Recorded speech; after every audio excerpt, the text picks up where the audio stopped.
Today is Tuesday. Today is August the 10th, and I am very honored to be here for our final book discussion for our Read Across the County initiative. And for those of you who have been a part of this effort since we started, we certainly want to welcome you and thank you for being a part. We've selected some beautiful books so that residents throughout New Hanover County can join our efforts to read. But not only just to read, but to read about nature and nature's connection with race, diversity, and equity. Our library staff and friends of the library selected a great list of books for us to read.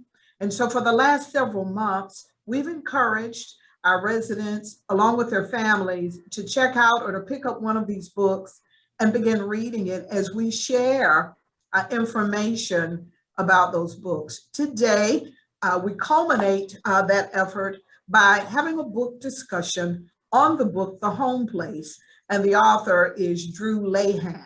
And I am honored today to have at least three phenomenal ladies who are going to share in the discussion today about nature and race and how we culturally across all barriers are able to share in this. This Read Across the County initiative is important.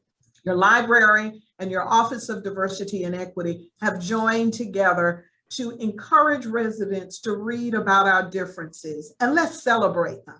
Let's not put them to the side or say, I don't see race, because that's not true. As a matter of fact, let's celebrate race and let's celebrate our differences and embrace the value that each and every one of us brings to the table. So without any further ado, I'm going to introduce our panelists for today. We have, first of all, joining with us, Ashley Lomboy. Ashley is a leader of our Corning Waccamaw Sioux Native American Council. Please forgive me. She is also the director of the Waccamaw Sioux STEM Studio, and I believe founder of that project. She's also a board of directors member for the YWCA. We also have with us 30-year veteran for New Hanover County, Danyce Dix. She is a support specialist with the New Hanover County Arboretum and the North Carolina Cooperative Extension.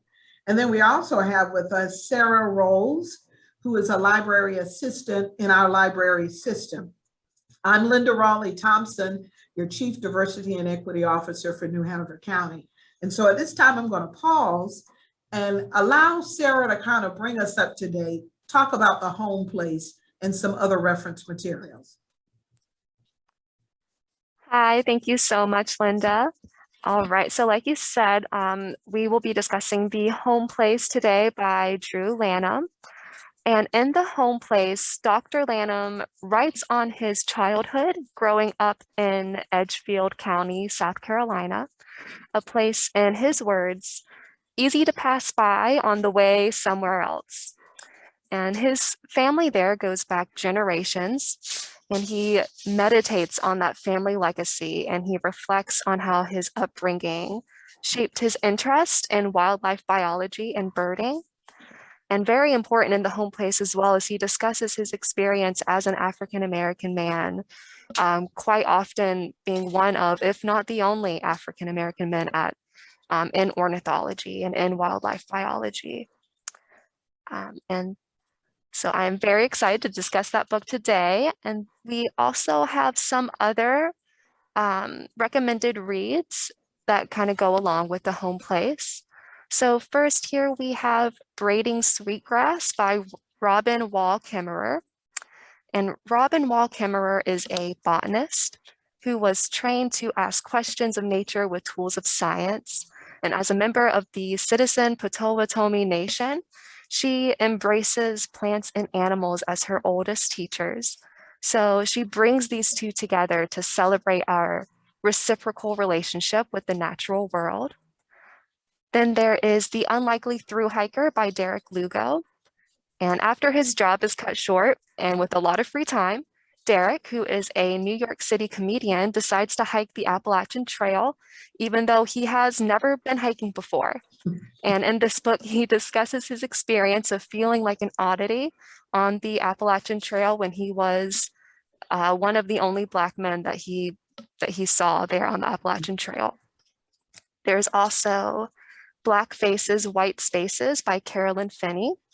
This is a study that Carolyn Finney did where she argues that the legacies of slavery, of Jim Crow, and of racial violence shaped the cultural understanding of the great outdoors, and she uses those legacies to explain why African Americans are so underrepresented when it comes to interest in nature and outdoor recreation and environmentalism. Then there is A Terrible Thing to Waste by Harriet A. Washington. Washington rejects the thesis from a 1994 publication, The Bell Curve, which argued that intelligence is an inherited trait, and instead she points to environmental racism as the cause of any perceived racial intelligence gap. There is We Are Each Other's Harvest by Natalie Basil. This is an anthology of essays, of poems, photographs, quotes, conversations, and first-person stories, which explore African Americans' connection to the American land from emancipation to today. And finally, we have Earthkeeper by N. Scott Momaday. And in this collection, N. Scott Momaday, who is a member of the Kiowa tribe, reflects on his native ground and its influence on his people. He recalls stories from his childhood that have been passed down through the generations that reveal a reverence for the natural world. All of these books can be found at the New Hanover County Public Library, either as a physical book or as an ebook or an audiobook. And if you want any more recommendations, just let us know and we can help you out. Thank you. Thank you, Sarah, so much. I actually see a book I already want to try and read. So thank you so much for those resources. I want to start today's discussion off by reading a passage from The Home Place. And it's on page 4 for those of you who have the book. But I want to read this to kind of kick our conversation off today. And this is what it says. Somehow my color often casts my love affair with nature in shadow. Being who and what I am doesn't fit the common calculus. I am the rare bird, the oddity, appreciated by some from my different perspective and discounted by others as an unnecessary nuance. An unusually colored fish out of water. But in all my time wondering, I've yet to have a wild creature question my identity. Not a single cardinal or even oven bird has ever paused in downsong declaration to ask the reason for my being. Ashley and Danyce, I think we can both agree that nature is the one thing that certainly applauds us and appreciates us regardless of what we look like. And so Ashley, I want to just direct the first question to you in our discussion. How valuable and how important is nature to our Native American community, especially our Waccamaw community? Okay, thank you, Linda. And before I answer that, I want to thank you for including me on this panel, and also for the library for setting up this very important series to talk about these topics. I think that as soon as we help answer the question, we are a part of nature and nature is a part of us. And whenever we see ourselves as being one, we both help each other, right? So I think that just starting from that place and understanding that what we give to the earth is what we take away from it. How we treat it is how we're treated back from it. And we've always had this connection to land. And I wrote down some notes of connection to land, connection to water, and connection to the two things which provides us food. That is our livelihood.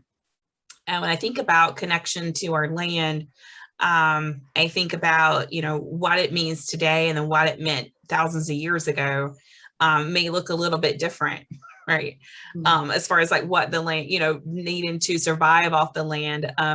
I recently gotten into gardening a few years ago through some of the elders in the tribe, and they were like, you should really, here's what it looks like. And it's really not that hard, and I recently learned, I was like, if I had to survive off of that, I probably wouldn't eat that much.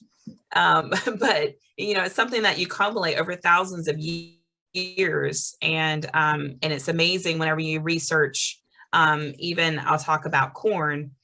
We recently replanted back corn seeds that are heirloom corn seeds that our people used 500 years ago that have been held and was recently regifted back to us. And so it was the first time it went back into the soil.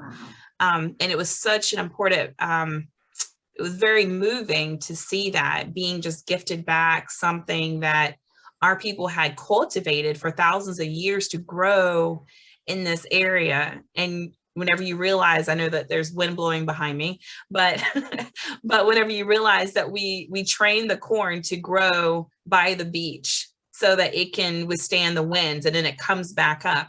And these many years that it took us to get to that point, and the fact that we learned that and how we've cultivated that back from the earth is really important. And our land equals our health, it's our survival.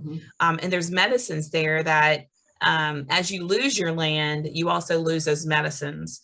And one thing that I've learned as well is that one thing that's, I think, very unique to Native culture is that we need to stay close by or within our lands, and how important that is to be on our ancestral home, because that's what provides us our medicine. That's where, the specific types of cattails grow and sweetgrass grows, and everything that we need to survive is there on that land. And so whenever you're removed from it, that impacts your culture completely. And so you have to relearn and readapt. And so that's what we've been doing for years. So it's really great to see those things come back to our tribe through the Healing Garden Green Space, and recultivating and relearning, and having these educational moments where I'm learning myself about sassafras and how it helps with cramps, and how black walnut was used to help dye materials, and help treat ringworms. These are some of the things that our elders grew up with that we're starting to lose, and want to bring that back, and then share that obviously with the world. So that is so amazing. The regifting of the corn seed, and becoming and getting more in touch with nature, excuse me, and your culture.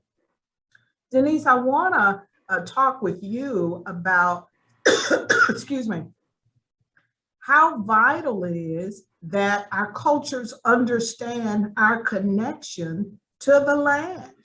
Why do you think that possibly is a challenge with African Americans? I'm not sure if it's so much a challenge. It is a part of, I'll speak of my life. On my paternal side, my dad is from Sumter County, South Carolina, and land was very important to his family. And it was so wonderful to, you don't have to understand nature to be on the farm or be out in the rural areas. I can just go out my back door and appreciate nature. But when you grow up and land is something that you own, something that you inherit from generations, and you work hard to maintain that. And that's how you exist, with your growing the plants and having the animals and tending for your family, making sure that you have the needs to take care of yourselves, whether you're financially able or not. You have the basic needs of life.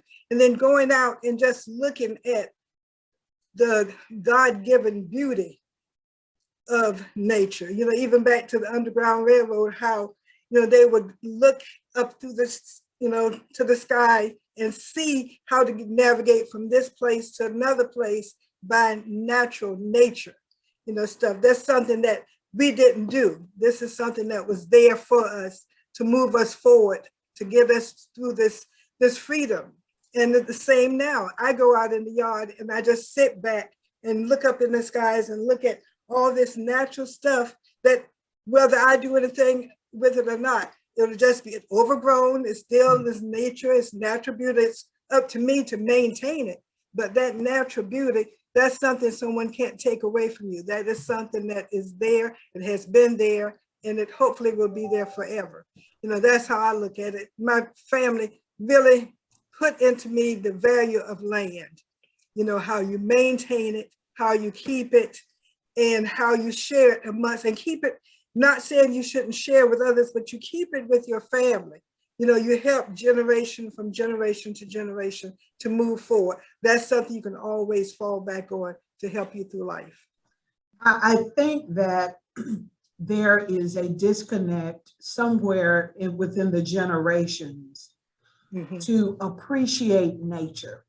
Yeah, I can remember growing up as a child, and I spent my days, weather permitting, running around outside. I mean, right. we had to go outside. It was not a choice. You did not sit in the house if the weather was nice. You had to go outside. You had to go play.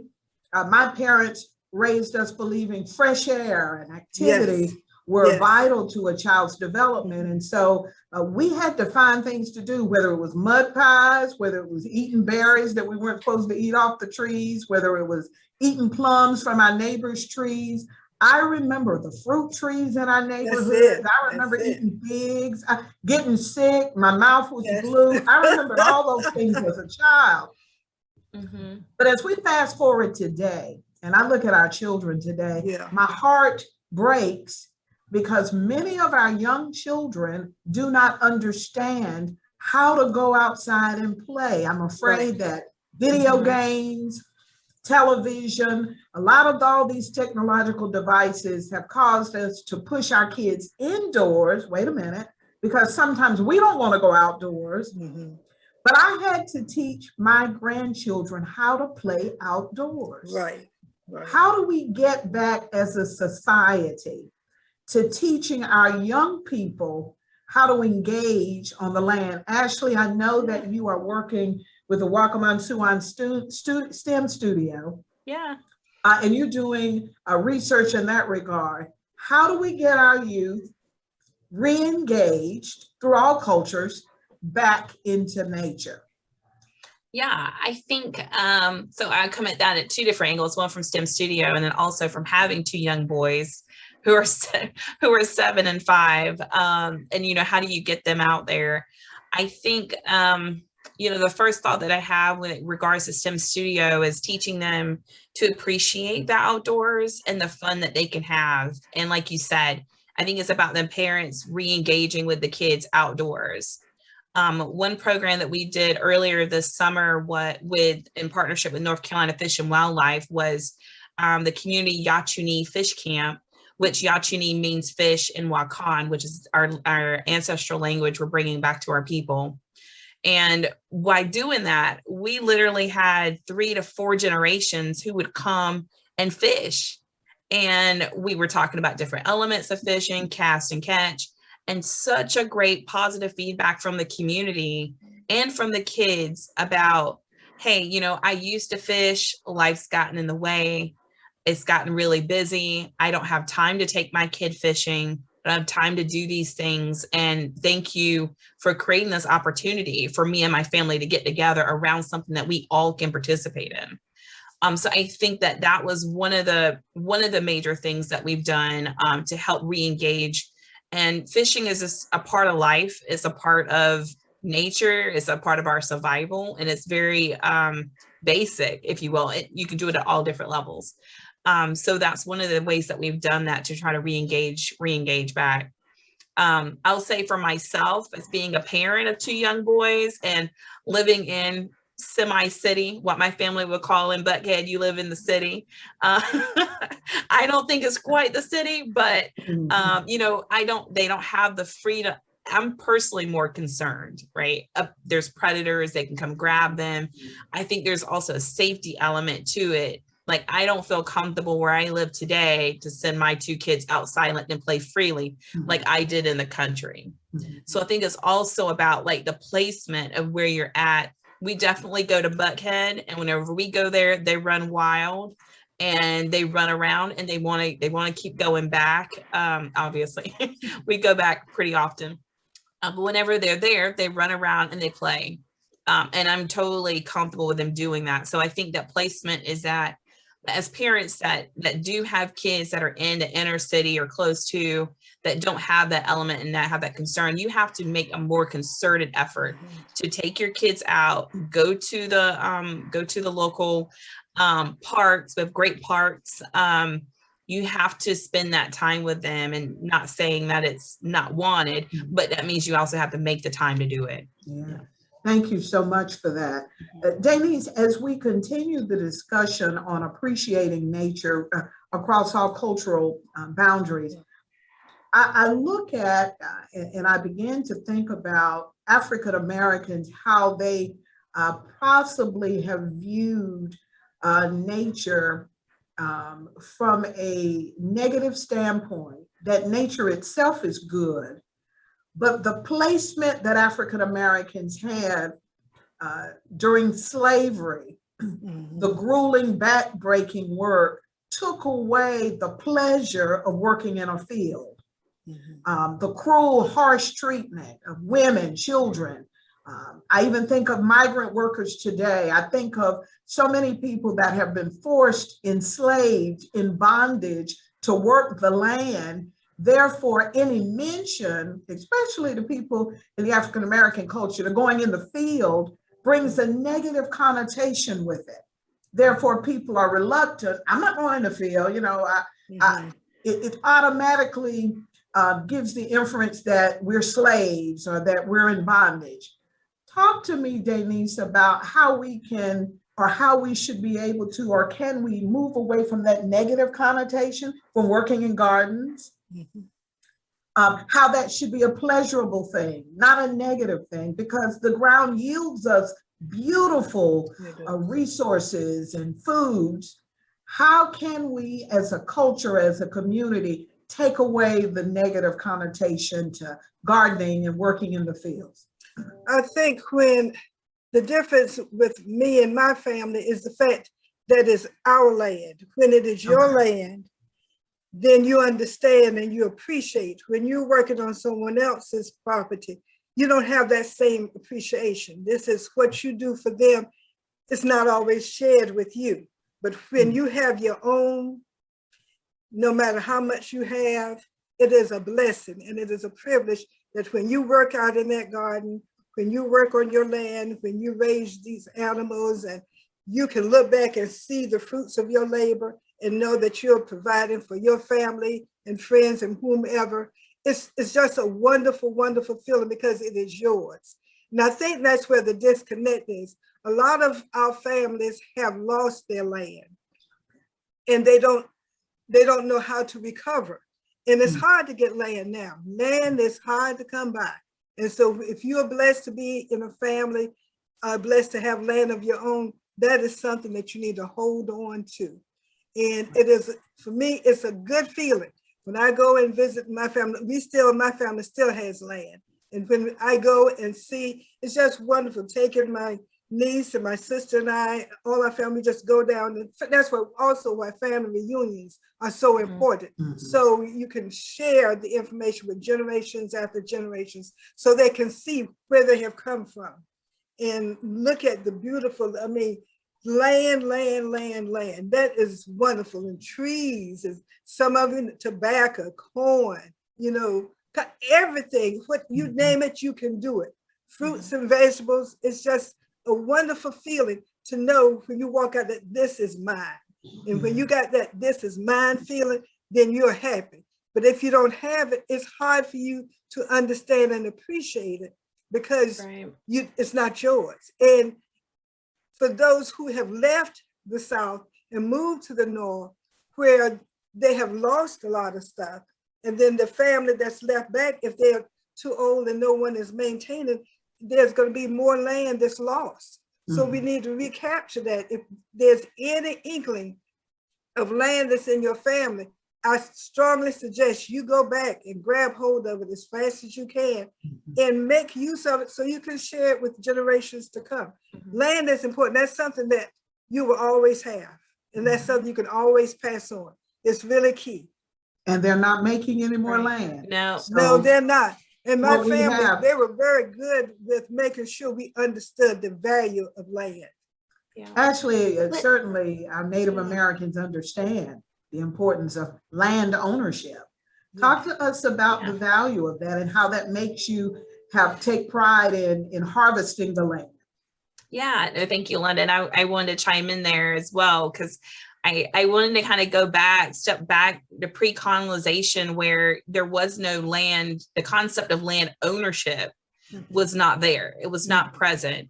We were nomadic people. We would travel from the Cape Fear River to Lake Waccamaw. And, there wasn't, I'll say, this concept of land ownership. And that didn't come until later for us in the colonization, where we were occupying large quantities of land. And one of the videos, and I think I have a link there if you can share it, we talk about, you'll listen to some of the stories from my Aunt Murdy Freeman. She's 96 years old. And we have recorded her talking about our connection to land and water. And she talks about one of the stories of Waccamaw Siouan people. We owned almost all the land in Bladen County. And so I was like, well, what happened to the land? And she said, well, once we had the deed for it, we had to pay the taxes on all that land. And the taxes kept going up. And though back then and until recently, if you pay taxes on land, back taxes on land in Columbus and Bladen County, you own that land then.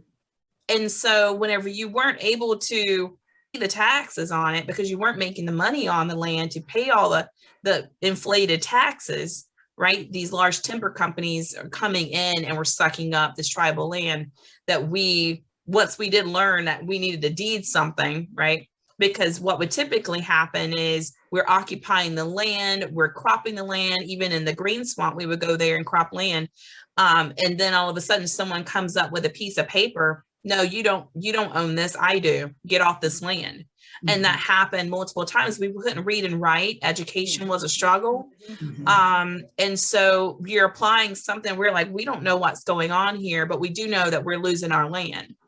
And so the small amount of land that our tribe is on today is not enough to facilitate a growing community. And so we struggle today with land ownership. And if you have land equals wealth. It really does. You have a lot of people who, if they have money, they can pay cash on hand. You have to hear about, I heard some land was for sale. I mean, it's a dog eat dog out there trying to find land, trying to get back to our community because it's so small and condensed, and it doesn't facilitate for us growing. And so a lot of the land we lost to timber companies. In one case, there was a lawsuit where we lost 600 plus acres to a timber company because they had a different color deed than us. And we thought we had the right one. And they were like, no, this is the legitimate one. And you lost all your land now. And so there were these large land grabs that were occurring, and it was exploiting the individuals who were living there for thousands of years and really pushed us to land that nobody wanted. We were in the swamps. It was flooded. People were dying of disease. You had to get into these swamps through using walk boards and try to build up raised areas. But the reason why we have the land that we do is because we were on the land that nobody wanted. That's the only reason. And so you take that, and then there was a lot of work effort in the 60s for the county to kind of come in and drain out some of the land so we could use it. That occurred, but it was really piecemeal.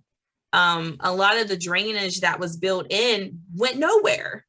It went nowhere. There's large canals that flatten out.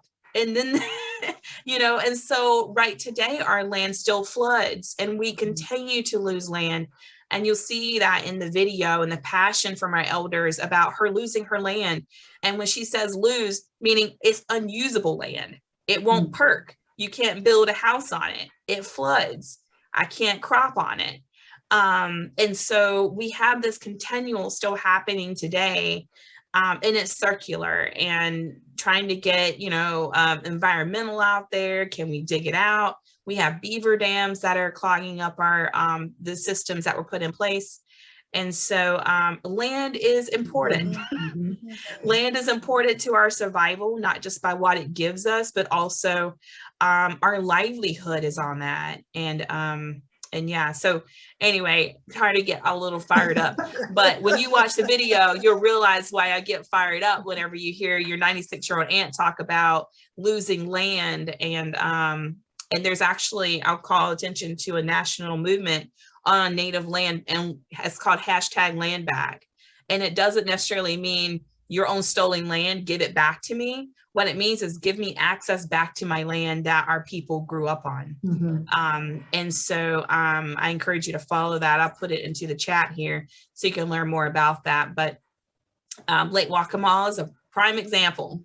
That was our ancestral home for thousands of years. You'll notice there's no Imlamas living there.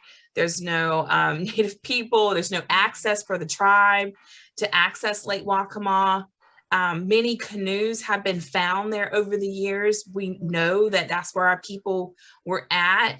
And when I go there, whenever I see nature, when I see the water and when I see the land that our people come from, the blood that's coming through me is thousands of years of seeing that same part of nature, to see Lake Waccamaw, to see the trees and the way the water moves. These are all embodied in us. And you can't remove it, regardless if you never went to Lake Waccamaw. If you're Waccamaw Siouan, you go to the lake, you have a visceral feeling. And even canoeing out there, we have that connection, and it's a lot deeper than just the physical.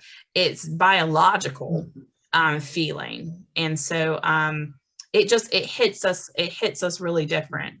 Yeah, thank you so much for sharing that, Ashley. We actually have been in communications with Pamela Jacobs and some others about working with the state to try to get some type of monumental marker at Lake Waccamaw to help make sure that the story and the history is told in that community, to make sure people never forget. Right. What a shame to have lived on a land and all of a sudden you have no access to it. What a shame. Yeah. What a shame. And I'll even go one step further. I mean, not only not have access to it, but then from our stories, we were hired back there to help clear it out for the ones who live there today. You know, so it's like you're kicked off and then you're welcomed back to help work on it and remove the stumps and clear the land. And so I go back to the video that of Aunt Murdy, and it's a YouTube playlist where she talks about our resilience, our love and community, land and water. She talks about the water and our access to it, about how we didn't have access to clean water. There's only a few people who had the tall wall wells. Otherwise, the wells were just flat and poop and everything would just go into the well, and then you're drinking that, you know, and then we wonder why we have so much higher cancer rates. So yeah, please watch that. I want to say to those who are watching this discussion today that it is so important that we have these conversations about nature. We could have easily gotten on and talked about birds and all kinds of beautiful things, but if we really want to talk about diversity, if we really want to talk about equity, we've got to talk about even the difficult stories, the difficult truths that involve nature in our community. We love our land, but we want to make sure that everybody has equal access to that land and can enjoy it the way it was designed by whatever higher power you worship or you acknowledge, to make sure that that land is celebrated by every race, creed, and color. And it's important that we do that. If there are questions, we certainly want to ask that if you have questions of our panelists today, I'm sure that you can tell by their passion, by Danyce's passion and Ashley's passion, that nature is very important to them. It's very important to me. I certainly want to leave a legacy of health and healthiness for my children and my grandchildren and my descendants. So if you have questions of our panelists, we certainly are open to field any of those questions at this point. I'm going to ask them for some closing remarks. And if you have a question, please post it on our chat at our Q&A. But I want to go with Danyce now. If you have any closing remarks, any advice you could have to anyone listening to today's discussion or the recording in the future that would encourage them to do a little bit more to protect and appreciate nature, what would that be? I think it's important, if you're not familiar with your past, don't only think of the past as something negative. The past has helped you get to where you are today. There were people who went through a lot to help you be where you are at this moment. And for my past, on both sides of my family, but the more rural part of it comes from my daddy's side, with that land and then the value. My daddy was the only one of 9 children who went to school. Wow. Everyone else had their land and they worked at the railroad. And they had their farm and they took care of their family. And really, they made a whole lot more money than my daddy did, who was the educated person, in the family. But it was something that we would all come together. And no matter what kind of problems we had, when we came together as a family, if we needed anybody, we were there for each other. And the land has always been there. And hopefully it would always be there. And if you don't have land, if you don't understand, the museum, all the Smithsonian museums have so much information that can help you to understand their books, but Smithsonian museums are all free. You can go and watch and see and also do your ancestry, learn where you come from, understand, get a better understanding of who you are. And then that helps you as you move forward. And then you can pass it on to your children, your nieces and nephews, and help you, develop within yourself who you are as you move forward in life.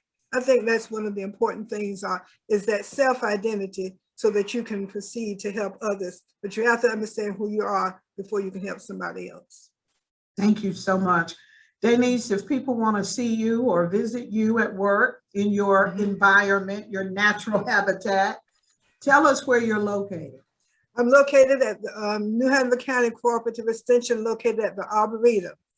It's for those who are from Wilmington, it's the Old Bradley Creek Elementary School. It's right there at Oleander and Greenville Loop Road. And it is a wonderful place. It's 7 acres of land. That's nature in itself. Feel free to come there and walk around. You can meditate, you can relax, have lunch, just unwind, just sit, look at the pond, the koi, walk around and look at the beautiful plants, and just sit back and meditate, reflect, take a nap, do whatever brings you happiness and joy. Come and enjoy the environment. I guarantee you will have fun. Danyce, be careful inviting people to come take naps, okay? All right. Well, that little, when you relax, and some people come out there and they spread a blanket on the ground and they have a book. 9 times out of 10, that book is reading them instead of them reading that book. You might end up with some overnight guests. So no, that's not going to happen. Ashley, any closing remarks? Yes, I have a few. Thank you, Linda, again, and for letting me participate in this. I think the first one, closing remark, is really a call to action. And I'll put a link here out to everyone. It's really about learning the land that you are on. Here's a link to a site, and it's a global site. It adds in, you can look up, put in your address, and it'll tell you the tribe of people who actually lived on your land ancestrally. And so I think that that's one piece of that puzzle, is to really connect back with understanding who it is. And then what do you do about that? If you find any artifacts that may be on your land, arrowheads, anything of that nature, please contact the local archaeological society so they can help. Don't pick it up and don't recover it. Because as soon as you do that, it loses its integrity, and then it's harder to kind of place back. But those are kind of the first 2 things as like more notices out there. But also learn about the tribal groups that are around you, the tribal entities, and educate yourself. I put a link out here to the Waccamaw Siouan page. You can check that out, learn about our tribe. Here we're located in Columbus and Bladen counties. We have a tribe about 1,600 tribal members. But we live all around. We live in Leland, we live in Wilmington, we're all out and about. We don't just live there. And it's just like everyone else, probably lived around the world a few times. Also go out and watch the videos that we have out there. I just produced them specifically for this session. I requested to go ahead and get those out there for you to use them as a resource for today, because how important it is for us to tell our own stories. So many years we've had others tell our tribal stories for us. And this is one of the first times we've had a tribal elder talking, and then we had a tribal member cut the video. Because as you know, you can write the narrative you want to write. Right? Yeah. So go watch the videos. It's probably some of what I would call some of the best history you'll hear right from that oral history from our elders. You can follow Land Back if you want to be interested in that. But yeah, I encourage you to just learn more about Native people. We look and we don't look like I'll say we get questioned. You don't look Native. You have green eyes, Ashley. There's no way you're walking along. I was like, yeah, there is. So I think, kind of come attuned to those microaggression statements that we hear. And so I just say, educate yourself. We look different. We don't all look the same. Right.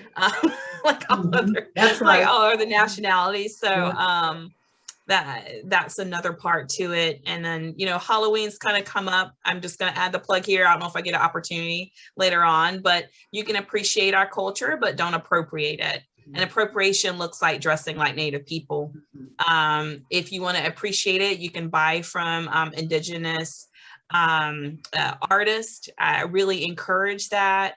We have a lot of great artists, and I enjoy walking around and seeing beaded jewelry everywhere. In Wilmington. So please reach out. And I think there's some links for that too. Well, and Ashley, don't forget Thanksgiving. Please. And Thanksgiving. Have your children showing up to school with the pilgrims and the Indians. The schools need to stop it. The schools need to stop the fake feathers and teaching Thanksgiving around pilgrimage and around dressing their kids like Native. I remember when my kid came home the first year they went to school, he had a feather in his head that was made of paper and wanted to know what it was because he's a traditional dancer. He's like, what is this thing? And how do you explain to a young child who's a Native child that that's not appropriate? And they put that on you at school. And it's supposed to be points of education. So I encourage, there's a lot of resources. Schools do not have to stick to the status quo of dressing with Indians and pilgrims and teaching history that is not accurate and portrays Native people as being dressing up, right? And dressing up kids that way. Because then that perpetuates on into college where you have college parties and then adults who dress. I did it in kindergarten. It should be okay now, and it's not. So know better, do better. There's a lot of resources out there that that's at a national level that you can use. Teach basket weaving in class. That's very appropriate. Yeah. Teach about fishing and taking care of nature. These are all, teach about the culture that's here. Go visit these links and teach and bring them up in your classrooms and teach your students. Here's a Native elder teaching you about her history. I encourage this. This is true, history. And please don't appropriate our culture. Thank you. That's so awesome. And I appreciate you for saying that. That is the end of our book discussion for today, but please don't ever let it be the end of the discussions you have with family, friends about our differences. Keep the conversations going. Yeah. It's vital that you understand you have a voice that's valuable. Your differences should be celebrated and not separated. Thank you for being a part of our panel discussion today. Thank you, Sarah Rolls. Thank you, Claire White. Thank you, New Hanover County Library, and all of you for joining us today. That's the end of our discussion. Thanks, Danyce. Thanks, Ashley. Thank you, everyone. Thank you so much. Thank you all. Bye.